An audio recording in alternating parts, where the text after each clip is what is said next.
자, 시작해보죠. 처음 이제 과목 보시면은 모델링하고 나옵니다. 모델링은 복잡한 현실을 모델링을 한대요. 그 모델이 뭐냐면은요, 이미지화 하는 거예요, 이미지화. 추상화라고 하잖아요. 이게 추상화가 우리 그림으로 따졌을 때 보신 적 있죠? 어, 이 추상이랑, 여기서 추상이랑 똑같아요. 머릿속에 있는 거를 막 표현한 거지 않습니까? 여기서 말하는 추상화는 우리가 지금 보고 있는 현실 세계에 있는 것들을 내가 생각하기 좋게 이미지화한 거예요. 이미지화.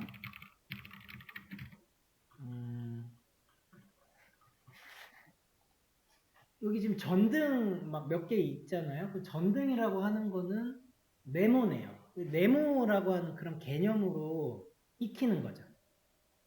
에어컨은 좀 둥그네요. 그러면 둥글다라고 하는 모양으로 만드는 거예요.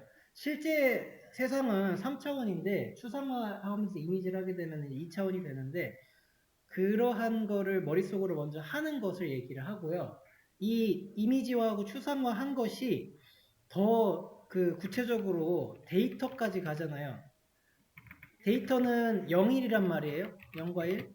여기까지 가서 저장을 하겠다라고 하는 게 데이터 모델링이에요. 계속 발전돼요. 그래서 현실 세계에 있던 거를 나는 지금 추상화를 했다. 그러면 그 추상화는 일정한 형식으로 지금 맞춘다고 하는 개념이고 거기서 더 들어가면은 그게 데이터로까지 구체적으로 정리를 하고 카테고리를 만들고 범주를 만든 거예요. 그게 모델링.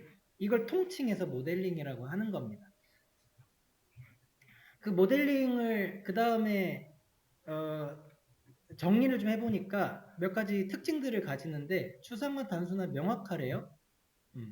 얘는 일정한 형식이라고 하는 것이 중요한 키워드가 되고 그 다음에 이거는 제가 여기다 위로 올려드릴게요. 이게 모델링인 거예요. 모델링. 이렇게 되죠.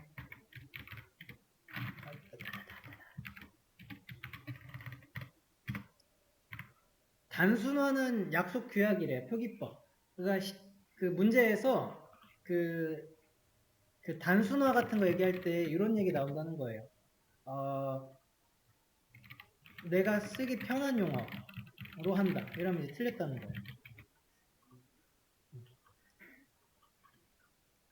그 명확화는 당연하죠. 애매모호하게 작성하면 안 되겠죠. 모델링은 이런 거고, 그 다음에 모델링 관점은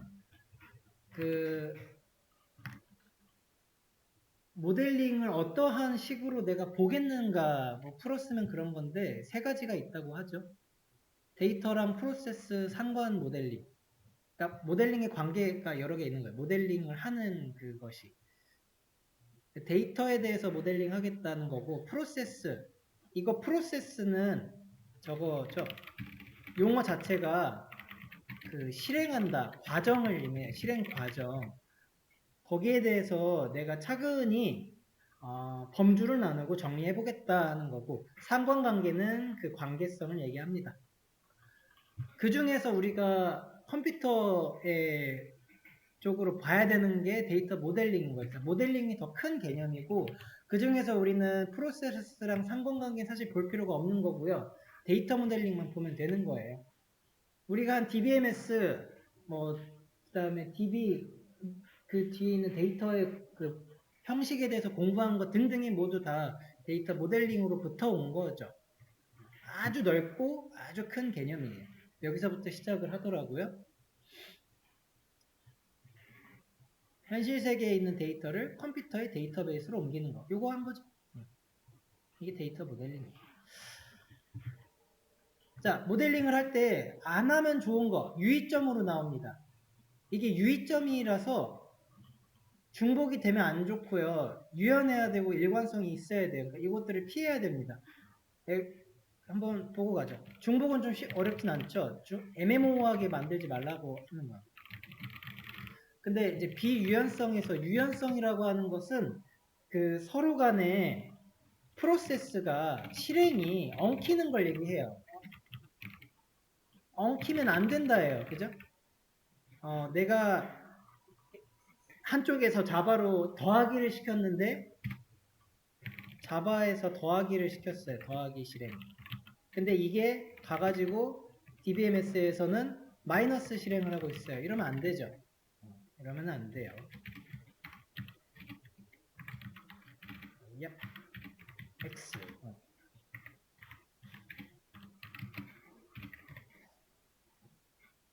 그래서 분리해야 된다라고 하는 게 나오는 거고요. 일관성 마찬가지예요. 비일관성에서 자바도 마찬가지로 자바에서 우리가 뭐를 해요? 10을 저장을 합니다.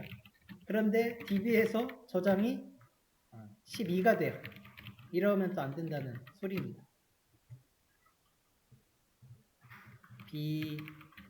비일관성 된다는 거고, 데이터 모델링의 진행에 대해서 또 순서예요. 그러니까 보시면은 그 개념들이 다 우리가 실질적으로 무슨 일이 벌어졌는지 한번 생각해 보시면 편한 것 같아요. 현실 세계에 있는 거를 나는 지금 내 머릿속으로 좀 간단하게 개념을 정립을 해야 되죠.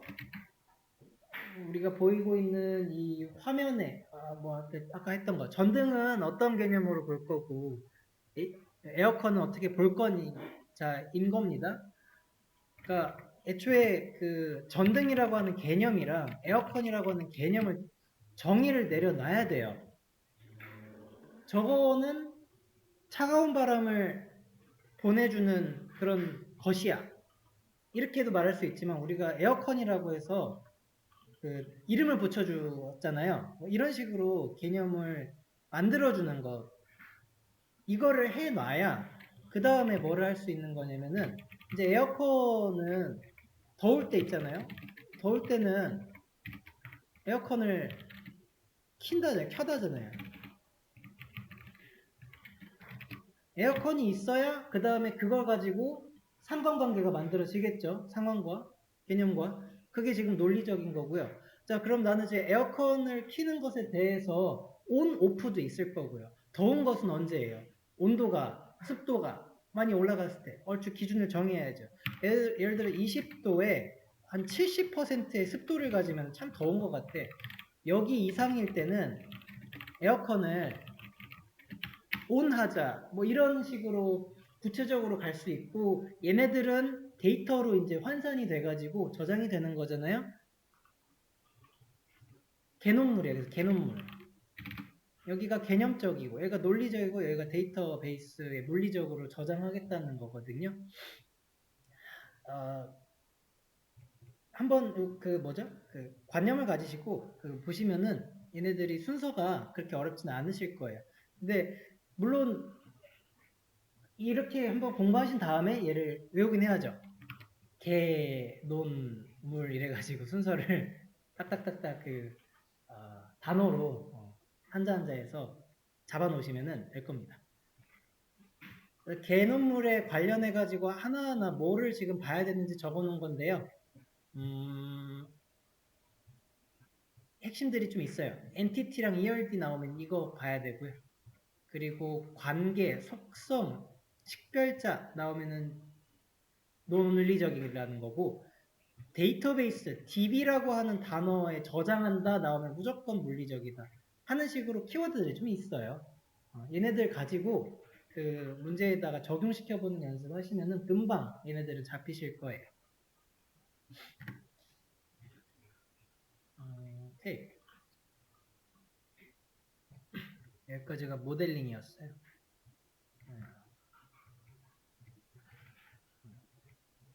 핵심만 잡고 나머지는 문제 풀면서 가져가시면 좋습니다. 그 다음에 나오는 게 스키마라고 나오죠. 스키마. 이게 데이터의 형식과 제약 조건을 나열해 놓은 거거든요. 찾아볼까요? 스키마. 항상 정의를 외우진 않아가지고 지금 DB에서 외우려고 하는데 생각보다 잘 안 외워져요. 자료 구조와 자료의 표현을 제약 조건을 표현한 형식 언어로 정의한 구조다. 이런 식으로 되죠. 어떤 식으로 저장이 되는가예요. 이거 좋네요. DB 내에서 어떤 식으로 데이터가 구조가 되는가, 저장되는가. DB에 어떻게 저장이 되냐면 우리가 해봤던 대로 돼요. 크리에이트 하실 때 칼럼이랑 데이터 타입을 필수로 명시를 했어야 되고요. 제약 조건 같은 게 들어갔었죠. 난널, 유니크, 프라이머리 키. 그것들을 통칭해서 스키마라는 겁니다. 그런데 여기서 말하는 스키마에서 개념으로 조금 더 오시면은 세 단계로 나뉘어집니다. 그러니까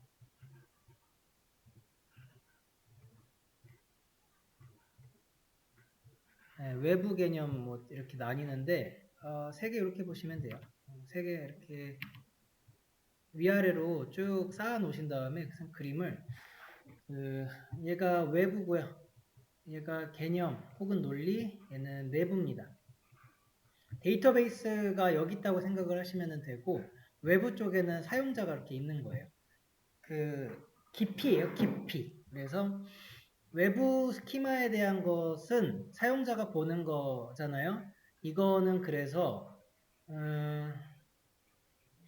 사용자 관점이라고 하는 게 나오면은 외부로 찍어주시면 되고 개념이랑 논리에서는 통합이에요. 약간 이렇게 연결해주는 역할을 합니다. 내부는 확실히 그냥 DB 내에서 뭘 하겠는가 하는 건데 그러면은 우리가 공부했던 create, select, 뭐 insert 하는 거는 내부 스키마에 좀 해당하겠죠? 우리는 데이터베이스를 설계했던 거잖아요. 그 관점이 내부 스키마 관점이었고 그 다음에 사람이 볼 때 스키마는 뭐 회원가입 같은 거 할 때 넣는 데이터 이런 거겠죠. 회원가입할 때 아이디 넣고 비번 넣는 이것도 데이터지 않습니까? 그 데이터에 대한 거에 타입이자 구조고 한 거거든요. 우리 여기다가 막 이메일 같은 거 넣을 때 이런 식의 구조 맞추라 그러잖아요. 그러니까 여기도 외부 스키마에도 분명히 필요한 구조가 있어요. 그런 얘기를 하는 겁니다. 스키마 따로 봐주시면 되고요. 그러니까 데이터 모델링 따로 보시고요. 스키마 따로 보고 그 다음에 데이터 독립성도 따로 보시면 돼요. 이게 연결되어 있는 건 아니고 그냥 각각으로 봐도 문제가 없더라고요. 물론 독립성에 스키마라는 단어가 나오긴 하는데 스키마까지는 좀 연결을 지어줘도 될 거는 같네요. 자, 여기에서 우리가 스키마 정도 했는데 독립성이 지켜져야 된다 해서 두 가지가 나오는 논리적 독립성, 물리적 독립성입니다. 그거를 화살표를 있죠. 이렇게 그어 보시면 돼요. 얘가 이렇게 갔을 때 X고요. 그 다음에 내부에서는 두 개 다 가요. 이거 다 X예요. 영향을 주면 안 돼요. 내가 DB에서 뭔가를 바꿔놨어요. 그걸 바꿨다고 해서 논리적인 곳이랑 외부적인 스키마가 바뀌면 안 된대요. 분리가 우선은 돼 있어야 돼요. 어느 한쪽에서 사용자의 정보를 예를 들어 비밀번호를 바꿔요. 내부에서 패스워드를 바꾼 거예요. 다른 걸로. 바꾼 게 이런 데에다가 영향을 끼치면 안 된다는 건데 이게 설계자가 내가 다 확인을 하고 난 뒤에 적용시키는 거랑 여기서 내가 바꿨다 그래서 다른 곳에까지 이 패스워드라고 하는 데이터가 바뀌어버리는 거랑 좀 다르게 보시면 되거든요. 그러니까 얘네가 내가 확인하기 전까지 그래서 내가 적용이라고 하는 것을 누르기 전까지 어느 한 곳에서 바꿨다 그래서 막 바뀌면 안 된다는 거예요.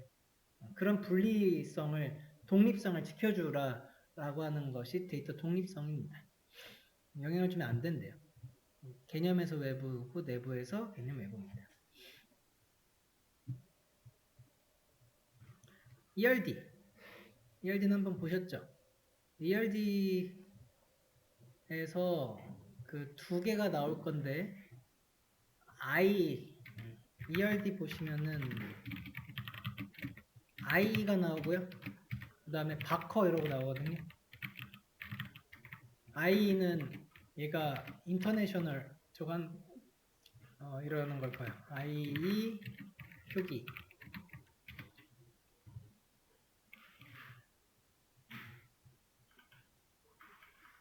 그래서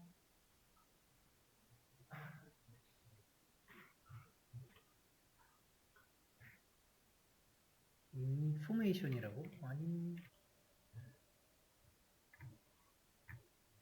네. I 표기법이랑 조금 달라요. 바커 표기법이랑. 그거 차이를 보시면 되는데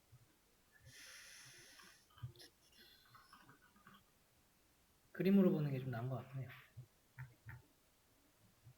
네, 이렇게 되는 건데요. 얘가 I예요. I의 적을 찾고 싶었는데 I 그 표기법의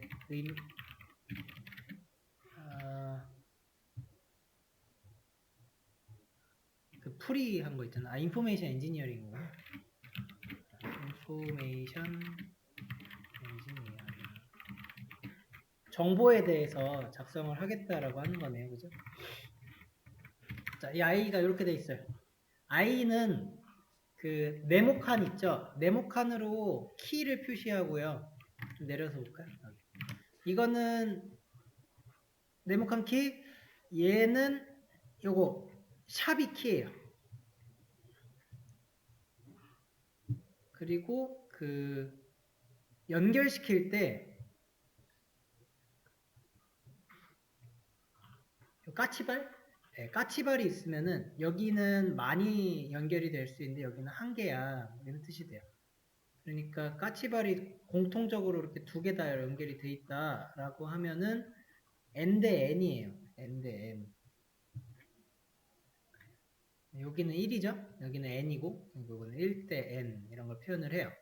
무슨 소리냐면 부서 하나에 뭐였더라 부서가 뭐가 있더라 뭐 뉴욕 부서에 사원이 여러 명 있는 거죠. 그런데 사원 한 명이 여러 부서를 가질 수는 없다. 부서는 하나죠. 이런 식으로 데이터의 개념을 정립해 놓은 그 표시인데 약간 다르죠? 여기는 동그라미를 쓰느냐, 여기는 실선을 쓰느냐 이런 차이가 됩니다. 실선이 필수고요. 점선은 선택이에요. 그러면 사원은 부서를 무조건 가져야 되는데 부서는 사원을 가지지 않아도 돼요. 똑같아요. 그 관계로 계속 보셔서 이거를 보시면 됩니다. 사원은 얘가 필수라서 동그라미예요. 필수라 무조건 갖고 있어야 되는데 부서는 사원이 굳이 필요하지는 않죠. 선택이에요. 옵션입니다. 그런 표현이에요. 그러니까 5가 없으면 선택이라는 거죠. 근데 그 선택이 어디 적혀 있느냐랑 그 다음에 그거를 어떻게 읽어야 되는지 조금 연습하시면 될 거예요. 여기 실선이 필수래요. 그럼 사원이 필수. 그게 무슨 의미죠? 가져야 되는구나. 이게 약속이기 때문에 그 표기법들을 좀 익혀주셔야 되겠죠.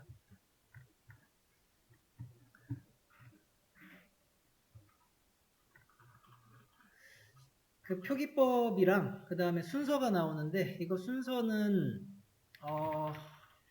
보기에서 쭉 주어주고서 찍으라고 합니다. 순서 막 바꿔놓고 찍게 하거든요. 그래서 한 번 정도 외워줍시다.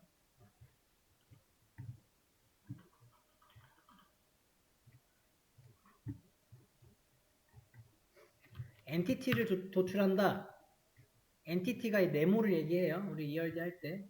테이블이자 엔티티 똑같은 말이에요.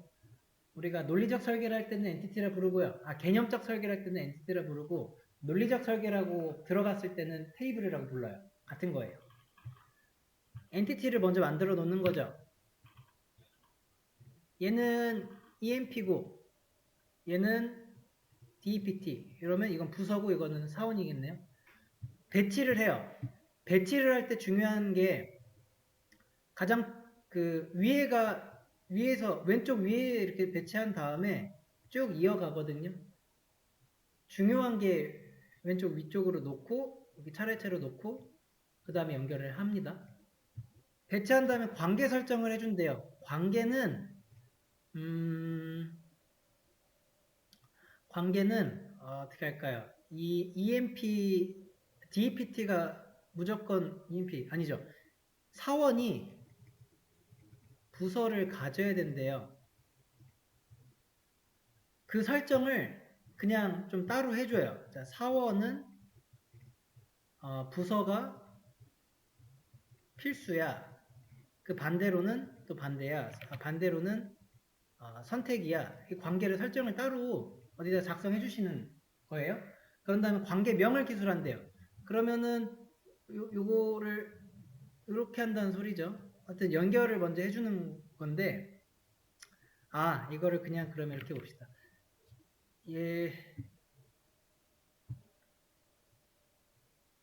이렇게 해놓고 얘는 얘한테 필수야. 그러니까 요거는 필수가 되고 얘는 선택이야. 이렇게 좀 작성을 해주세요. 관계 설정이라고 하는 거는 요거 하는 거. 그 다음에는 관계명 기술인데 기술을 그 다음부터 쓰기 시작해요. 연결시키고 이거는 필수, 이거는 선택. 그 다음에 참여도를 기술한대요. 참여도가 관계 차수니까 사원은 부서에 많이 있을 수 있어. 이거 쓴다는 거예요. 그러고 난 다음에 얘네가 필수랑 선택이라고 하는 것은 저거에 맞게 기술을 해주자는 거예요. 이거는 점선이고 얘는 실선 점선 같은 거. 그러니까 이런 순서인데 좀 암기가 필요한 부분이에요. 이거 정리를 이렇게 해놨더라고요. 네. 그래서 넘어갑시다. 그 다음에 엔티티가 테이블이라서 여기서 말하는 게 테이블에 대한 설명이랑 똑같아요. 식별자 유래해야죠. PK 말하는 거죠. 인스턴스는 2개 이상, 하나 인스턴스 1개 이상. 요거 희한한 겁니다. 자, 엔티티는 그 테이블인데 얘가 인스턴스라고 하는 걸 갖고 있어요. 인스턴스는 뭐랑 또 같은 거냐면은 행이랑 같아요. 행은 한 개의 속성을 갖는데요. 자, 속성은 또 열이랑 같아요. 그런 의미예요. 막 모르겠어요. 이게 엄밀하게 그 설계 쪽으로 가면은 달라질 수 있는데 우리가 이렇게만 이해해도 문제는 없습니다. 그러면 이게 무슨 소린가요? 엔티티는 2개 이상을 갖는데요. 그러면은 2개 이상의 행을 가져야 되나 보다 하는 거고요. 하나의 행은 한 개의 속성을 갖는다는 거죠.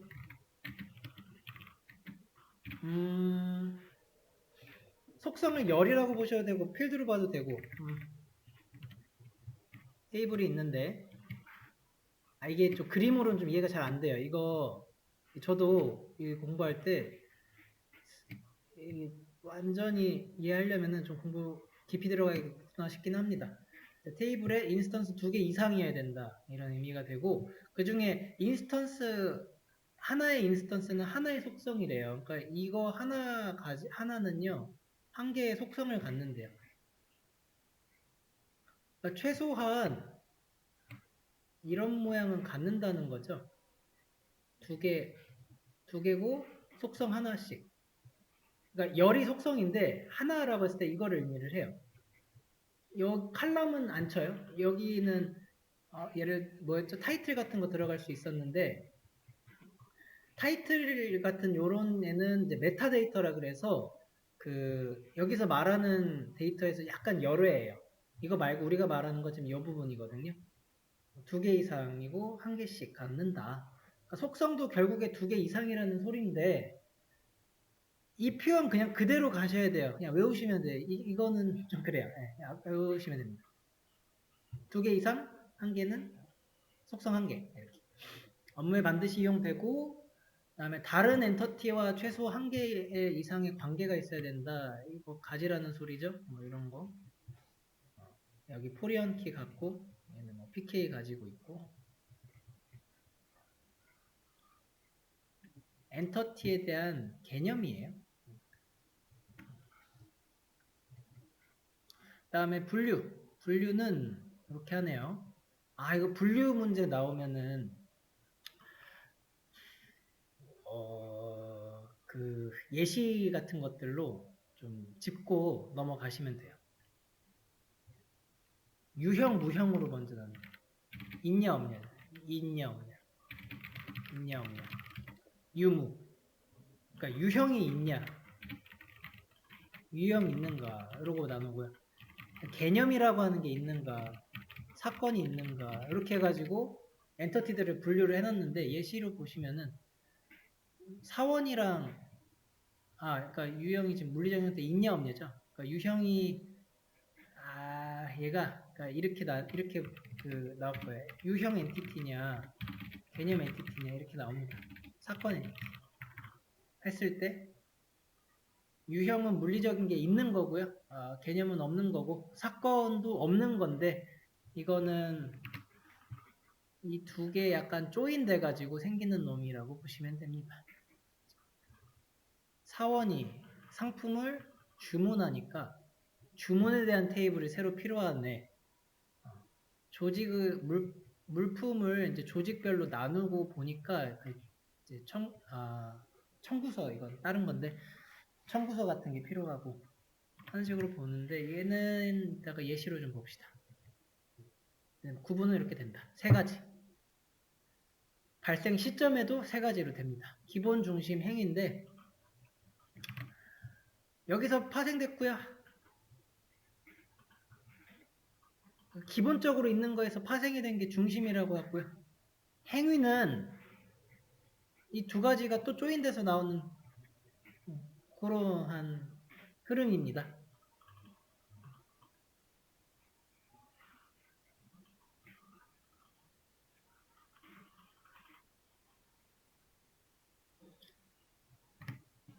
엔터티 명명 규칙은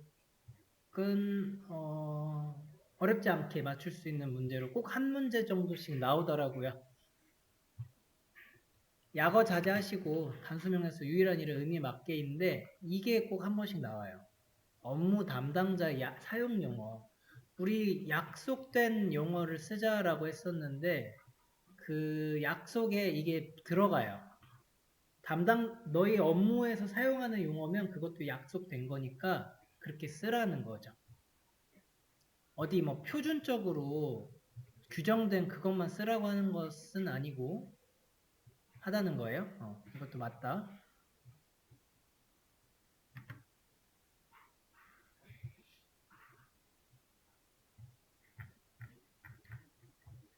이게 하나의 챕터였을 거예요. 엔터티에 대해서 챕터가 하나 있는 거고 인스턴스에 대한 챕터가 또 있고 속성 챕터 있는 겁니다.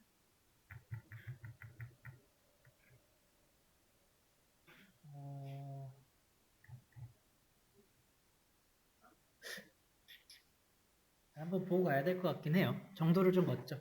인스턴스 아까 행이라 그랬잖아요. 근데 행이 정확하게 뭐예요? 우리 번호 있고 제목 있고 내용 해가지고 1에다가 제목은 뭐 내용에다 막 적어놨어요. 여기서 말하는 이 행을 생각해 보시면은 사실 하나의 객체다라는 거죠. 행은 사실은 객체였다예요. 그 게시글이라고 하는 거는 하나라고 하는 이 통칭되는 것 안에 많은 데이터들이 다 들어가 있는 것들이에요. 그거를 전부 통칭해서 객체라고 불러요. 데이터베이스 설계할 때의 행은 그래서 그 인스턴스인데 인스턴스를 객체라고 하면 맞는 소리예요. 그러면은 EMP 테이블에서 사원이 14명이 있다라고 하면은 그 사람별로 이렇게 14명 있다는 건데 한 사람 한 사람이 객체예요. 그 객체로 저장이 되는 데이터베이스이기 때문에 객체에 대한 저장은 행으로 되고요. 이렇게 열린다는 거예요. 한 행은 한 사람인 거죠. 여기에 그 사원 번호랑 사원 번호, 이름, 나이, 뭐 부서 이런 게 쭉 들어가니까 네, 행별로가 한 사람인 거예요. 이렇게 들어간다. 쫙, 쫙. 이 그림을 보시면은 인스턴스가 여러 속성을 가질 수 있다라고 하는 게 이해가 되죠. 이 속성은 결국에는 이 친구들인데 하나하나 이렇게 보는 건데 여러 개 같죠. 항상 여러 개 같고 그 속성에다가 우리 이렇게 쓴 거 없었죠. 이런 데다가 막 쉼표 쓰고서 막 이런 거 쓴 거 없었어요. 하나의 그 필드, 네모칸 안에는 데이터가 하나만 들어간단 말이에요. 그게 이 속성의 속성값은 하나만 있다는 의미가 됩니다.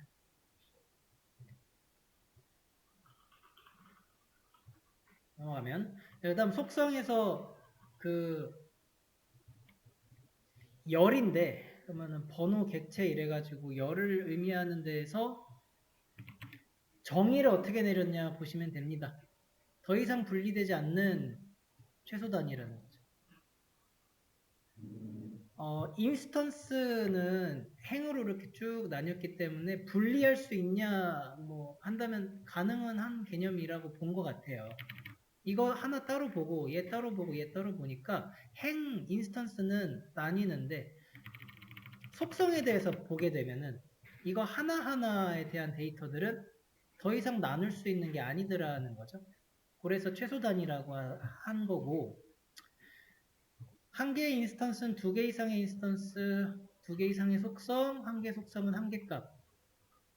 아까 위에서 뭐라고 했었냐면은 한 개의 인터티는 두 개 이상의 인스턴스, 한 개의 인스턴스는 한 개의 속성 이렇게 정의 내렸거든요. 그 정의에서 속성 페이지로 오니까 이러한 약간의 해석이 된 그 정의가 하나 더 추가가 되더라고요. 그러니까 이게 제가 지금 처음에 공부할 때 헷갈렸던 부분들을 이론서로 보시면 계속 모지합니다. 결국에는 이 테이블에 대한 설명을 하는 거였구나 하는 거였어요. 여기 이렇게 두 개 쓰지 말라는 거고 속성 그리고 한 개의 엔터티가 꼭 두 개를 가지라고 했으니까 이렇게 쓰라는 거구나 싶은 거예요. 무조건 두 개는 가지라는 거죠. 인스턴스를 그 이론적으로는 우리가 없이는 막 만들었잖아요. 인서트 안 하면 요것만 생겨 있잖아요. 근데 그러지 말라는 거죠. 이론적으로는 꼭 이렇게 만든 최소 단위의 엔터티를 만들어라. 속성에는 두 개 값이 없으니까 한 개 값이고 예, 두 개 한 개. 표기법 I 바커 있고요. 네모 상단자, 네모 칸이 식별자였죠. 식별자 키였고요. 여기서는 샵이 식별자입니다. 나머지 필수 선택을 한 번씩 읽어보시고요. 속성 특징에서 특징, 업무에 사용되고 이거 무슨 의미일까요? 요거 나머지는 똑같은 얘기니까 생략하고 요거 주 식별자 PK였거든요. 항상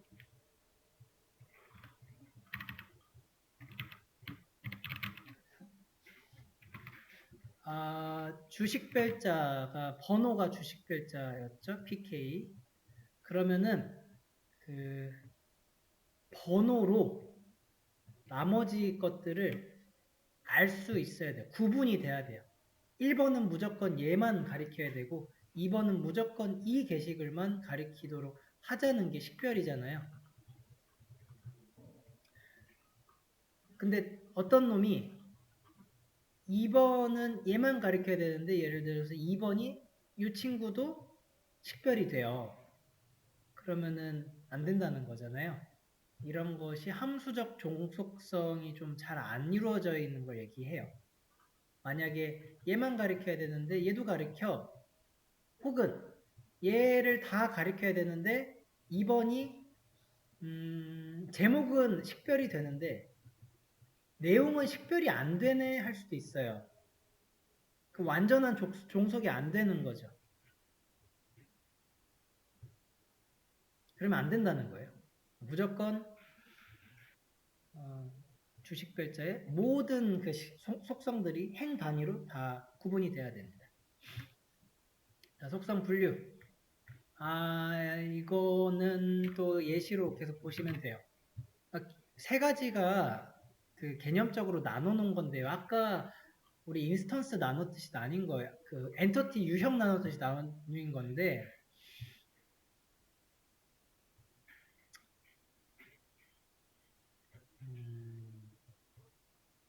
이것도 예시로 한번 가시면 돼요. 예시로.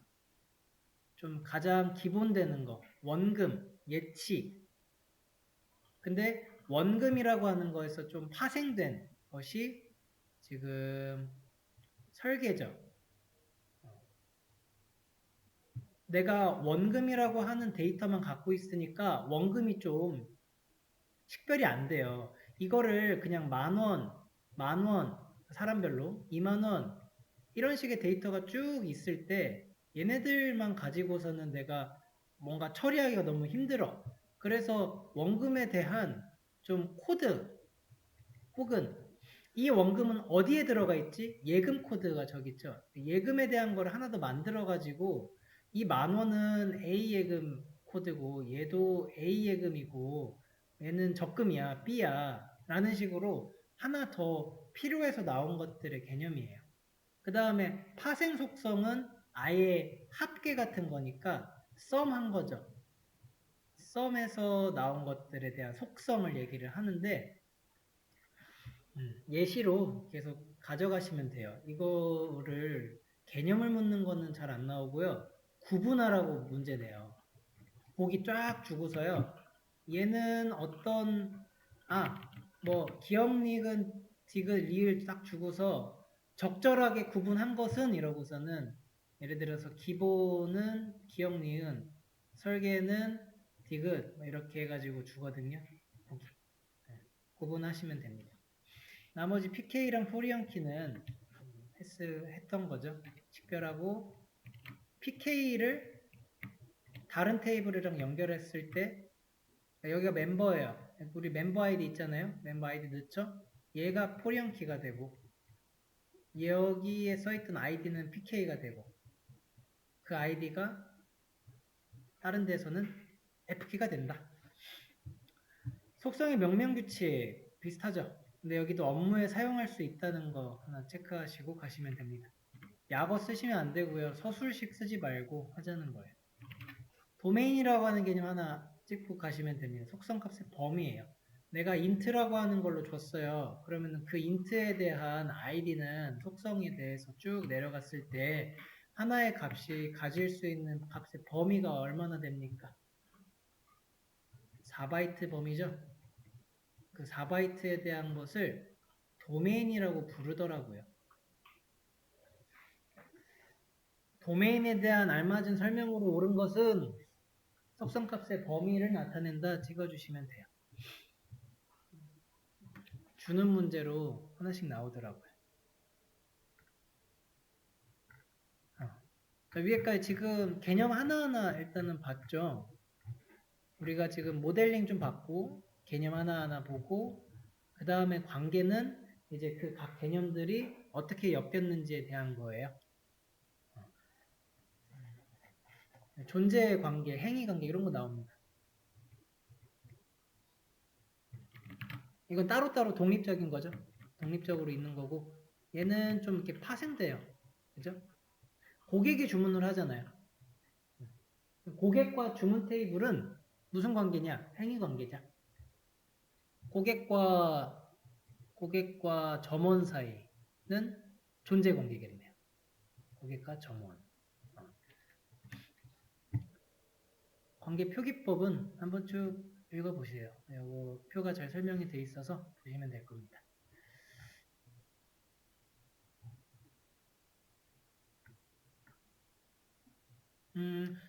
관계 정의할 때 주의사항.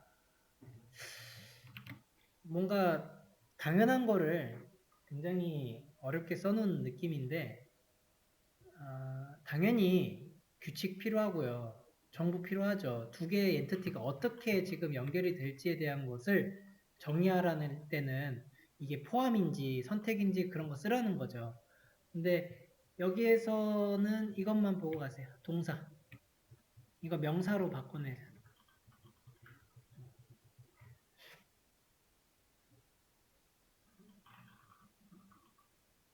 동사라고 하는 게 뭐냐면 포함한다라고 작성하라는 소리예요. 관계에 대해서 선택한다. 동사. 이게 포함하고 뭐 명사로 쓰지 않는다.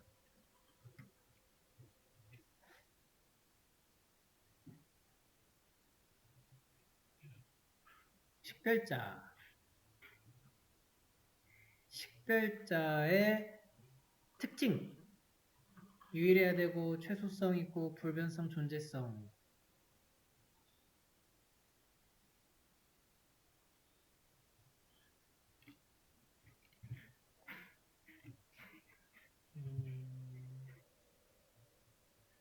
어려운 거는 없죠?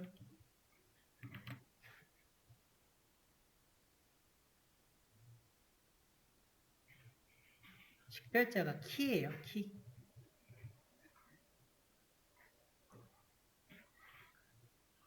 유일성 최소 불변 존재는 상식선에서도 맞출 법해요. 문제가 그렇게 어렵지 않게 나오고 대신에 이제 종류는 좀 보셔야 돼요. 이게 더 중요하겠습니다.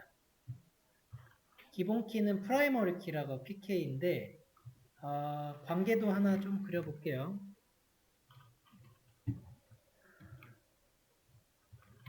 키에는요. 요렇게 되고 요렇게 관계가 좀 크기를 좀 크기가 클 필요는 없는데 후보키가 먼저 크게 있는 거예요. 후보키. 그 후보키 안에서 기본키를 하나 정해줍니다. 그러면 그 나머지는 대체키예요. 관계도 그림으로 이해하시면 금방 익히십니다. 그러면 후보키가 뭐가 조건이냐면은 얘는 유일해야 되고요. 유일해야 되고 그리고 최소성을 지켜야 돼요. 유일과 최소. 그것만 지키면은 전부 다 후보키인데 그 후보키 중에서 내가 주로 기본으로 쓰겠다. 모든 것을 다 포함시키는 식별값으로 쓰겠다고 하는 것은 PK예요. 더 있는 건 아니에요. 조건이 PK라 그래서. 혹은 또 대체키라 그래서. 똑같이 유일성과 최소성만 만족시키면은 돼요. 다만 부르는 명칭 차이입니다. 본질적으로는 세 개가 다 같은 거예요. 그럼 세 개가 다 묶이고 나머지만 보면 되죠. 이 기본키랑 다른 엔터티랑 연결되는 게 외래키였어요. 근데 이 외래키의 조건에는요. 저것만 들어있어요. 뭐지? 아니죠. 아니요. 외래키에는 딱히 조건이 없어요. 좀 독특해요. 이거는 유일하지 않아도 되고요. 최소성이 않아도 되고 심지어는 외래키는 널도 가능해요. 그러니까 유일하지 않아도 되고 최소성을 지키지 않아도 되고 널이 가능하다는 건 사실 없어도 된다는 소리잖아요. 근데 돼요. 된다고 찍으시면 돼요. 그 다음에 이거 약간 번외로 이게 슈퍼키가 이렇게 있는 거고요. 이 슈퍼키는 딱 한 가지 조건만 가지는데 유일만 가지죠. 최소성 안 가져도 돼요. 그림을 이렇게 그려주시면 됩니다. 외래키는 딱히 필요가 없죠. 그러니까 얘는 정의만 있으면 돼요. 기본키 참조하는구나. 다른 조건 없어요. 한번 보시면 될 겁니다. 그 다음에 식별자 분류인데요. 이거 분류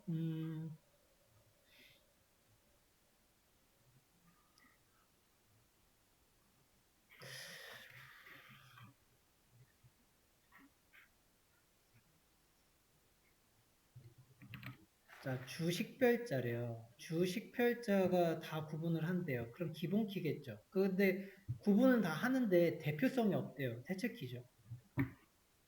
그죠? 그 대표성에 대한 문제예요. 기본과 대체. 원래 또 본질적으로는 같잖아요. 내부식별자랑 외부식별자, 스스로 생성해 다른 관계로 생성됐냐라고 했을 때는 내부식별자는 기본키나 대체키죠. 알아서 안에 생겼어요. 외래키는 외부식별자죠. 다른 엔터티와의 관계로 생겼으니까. 속성 수에 대해서도 표현을 하는데요. 기본키가 오로지 한 개의 속성만 가지냐라 그러면 아니에요. 두 개의 속성 가질 수가 있어요. 이게 이렇게 돼요. 번호랑 하나 더 놓으면 놓을 수가 있어요. 번호랑 뭐 또 있을까? 이름도 아니 번호랑 작성자로 냅시다. 근데 얘네 두 개가 전부 다 키래요. 가능해요.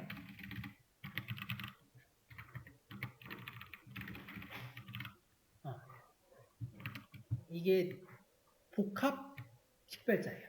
둘 다 주키고요. 그러면 이게 의미하는 바가 번호랑 작성자가 1이랑 AAA인 것은 이거를 식별한다 이잖아요. 그러니까 이런 경우에는 이렇게 되면 안 돼요. AA가 얘를 식별하고 이거 전체는 이거 다 식별하네. 이런 관계가 있으면 안 돼요.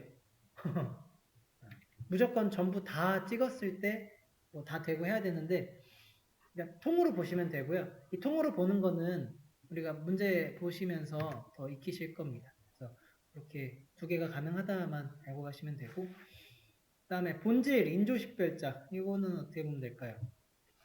얘는 실행을 하면서 보게 되겠죠.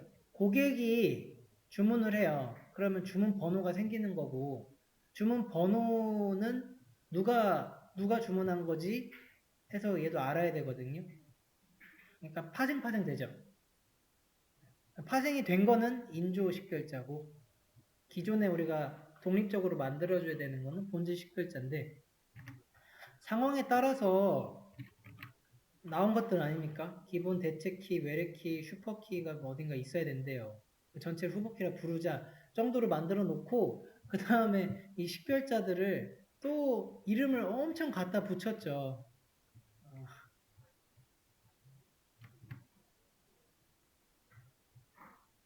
이름 붙이기에 이름 붙이기. 이론은 이런 걸 왜 이렇게 좋아하나 모르겠어요. 그 다음에 도출 기준. 기준은 문제에서 나오죠. 그 어떻게 나오냐면은 보기 쭉 준 다음에 적합하지 않은 요 기역, 니은, 디귿, 리을 중에서 적합하지 않은 식별자는 이러고 나와요. 그러면은 이런 데 이제 이름 같은 게 하나 적혀 있는 거예요. 홍길동. 리을이 아닌 거죠. 뭐 이렇게 골라주는 문제로 나오니까요. 명칭이랑 장소 이름은 당연히 주 식별을 하면 안 되죠. 명칭도 바뀌고요. 장소도 얼마든지 이동이 되고 이름도 바뀌는데 이런 것을 가지고 하면 안 되고 복합 식별자가 두 개인 거였잖아요. 식별자가 두 개면은 적게 한다 해요. 식별자 두 개 놓고 그 옆으로 쭉 많이 가지 말라는 거죠. 최대한 짧게 가자 이거죠. 이 부분을 속성 부분.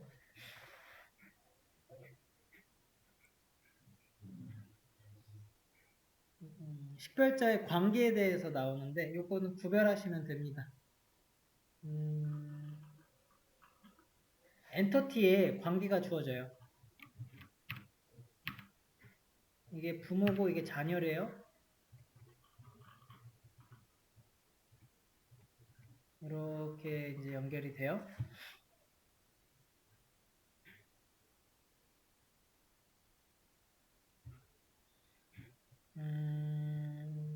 이게 상사고 이게 부하래요. 자, 그러면 식별자 관계다라고 하는 거는 이 부모의 PK가 자녀의 PK와 똑같아요. 상사를 내가 1, 2, 3, 4로 나눴는데 상사랑 부하가 똑같이 1, 2, 3, 4로 나뉘어 하는 거예요. 좀 말이 좀 안 되는데 그렇다는 거고요. 비식별자는 자녀 PK 다른 거 쓰겠다는 거죠. 얘 PK는 예를 들어 뭐 ABC래요. 여기 뭐 좀 다른 거 쓰는 거고,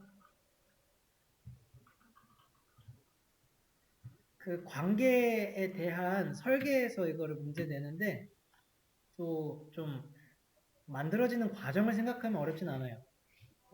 얘가 얘랑 같대요. 그러면은 부모 PK가 있어야지 얘를 넣죠.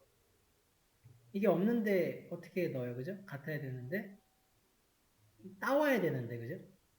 그러니까 식별자 관계야 라고 하면은 부모 먼저라는 거예요. 부모 먼저. 근데 비식별자 관계래요. 그러면 뭐 이렇게 따오는 거 이런 거 없으니까 그냥 만들면 되죠. 그러니까 자녀든 부모든 그냥 먼저 만들어야 된다 이런 게 애초에 그냥 없는 거죠. 그렇게 해서 보시면은 표현들이 이제 이렇게 나온다는 거예요. 부모 없이 자식 엔터티가 생성이 되느냐?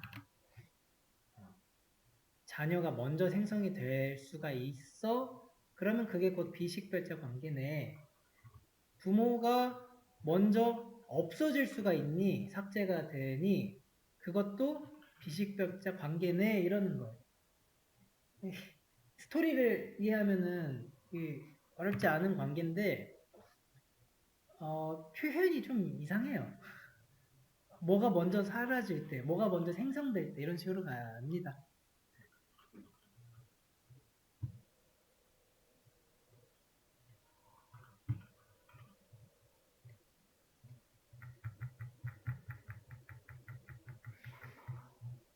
모델링 쭉 엔터티, 인스턴스 속성 하나하나 보시고 관계류까지 보면은 그렇게 또 세트죠.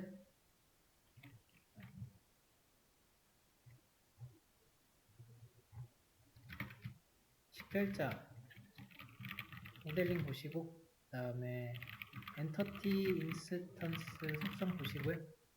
요거들의 관계까지 묶어서 보시면 되고 식별자 들어가서는 엔터티에 대한 건데 또 다르게 들어가잖아요. 식별자랑 식별자에 대한 거 쭉 보시면 되겠다.